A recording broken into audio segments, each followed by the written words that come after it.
What's good, y'all? Welcome to my review for this week's episode of the Junji Ito collection.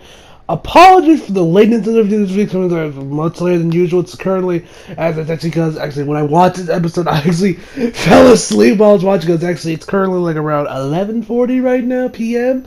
This is actually when I started to get really tired. I'm like, I probably should go to sleep. Sometimes I can use this is like this kind of makes it hard to watch too now. Sometimes where I'm like, I'm trying to I'm struggling to stay up, but yeah, that kind of does this.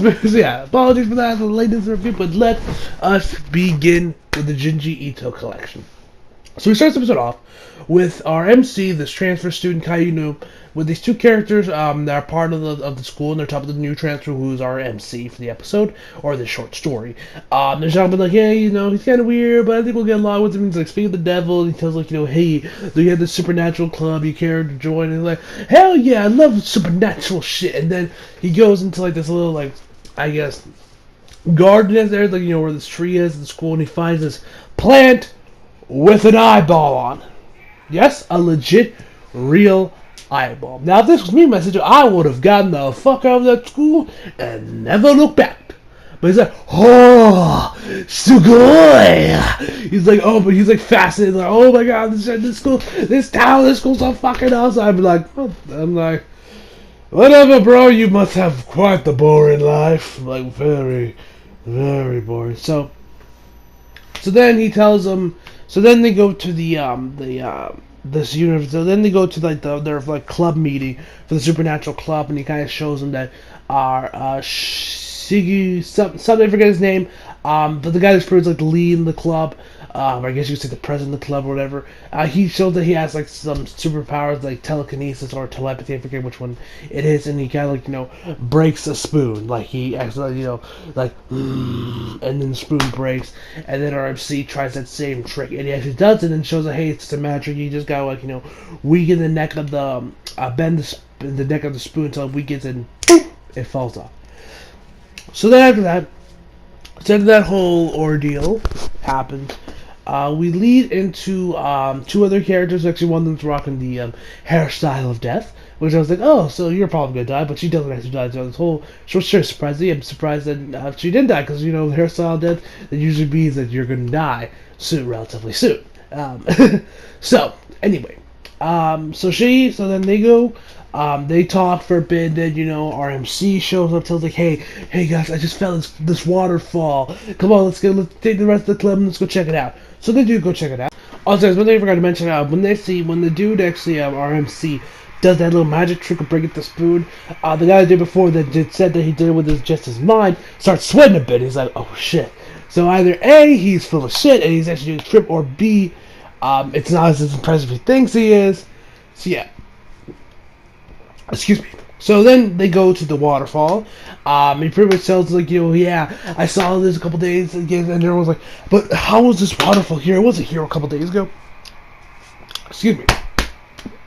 So then RMC tells everyone, I actually went to like the bottom of the waterfall a day ago or so. I forget the exact dates.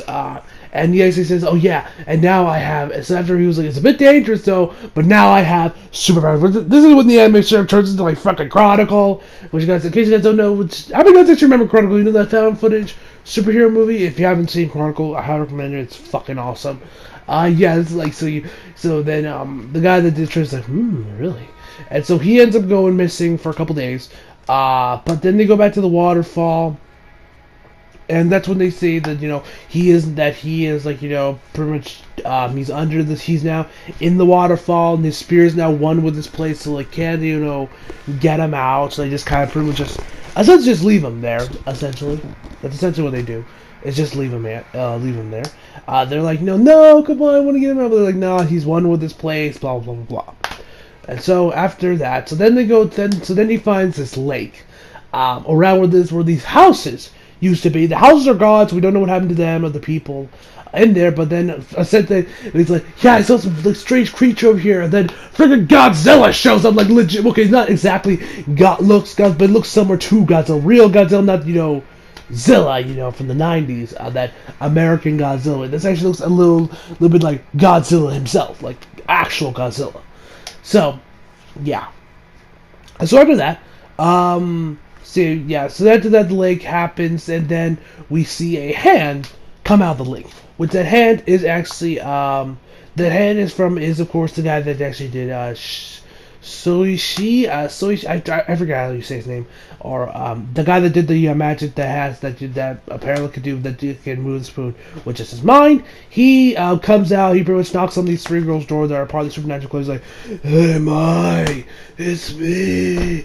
Open up." And then we open the door. He's all fat and bloated. Of course, he looks like a Junji creation. They lock the door. They're like, "Nah, fuck that shit." And so they leave, and this is when the anime straight up turns into a shonen anime, because our MC, the transfer, goes up against this guy, the one of the guys from the Supernatural Club. Loki looks a little bit like Light Yakumi.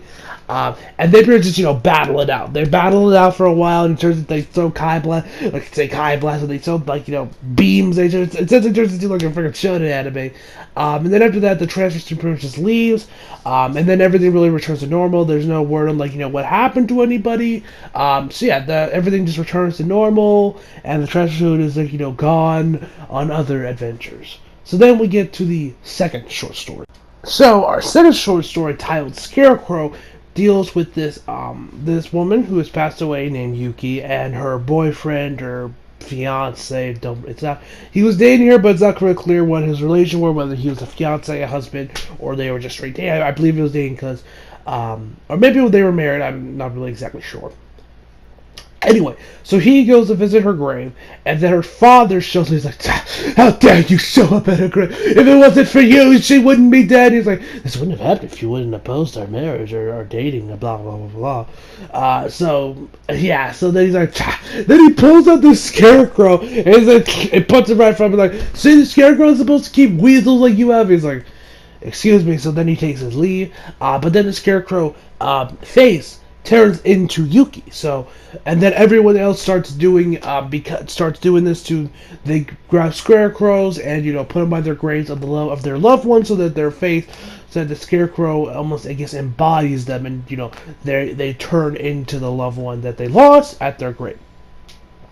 So then we see this one family try doing the boyfriend or the husband is trying to stop his wife or girlfriend or whatever from doing, because he's like, "I don't care if it just got I lost him again." He's like, "Don't you think this is a little creepy?" He's like, "How dare you say this is creepy?"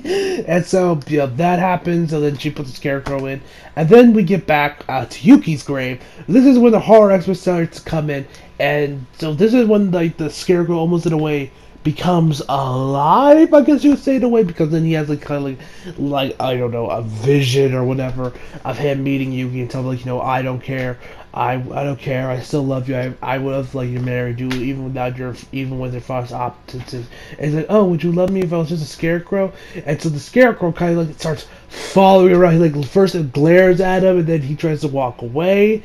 So then he goes to sleep, wakes up, and he's still at the gravesite. And the scarecrow's looking at him, and this is when the horror is. I already know I repeated myself. And so then he tries to get away from it, but the scarecrow is right there.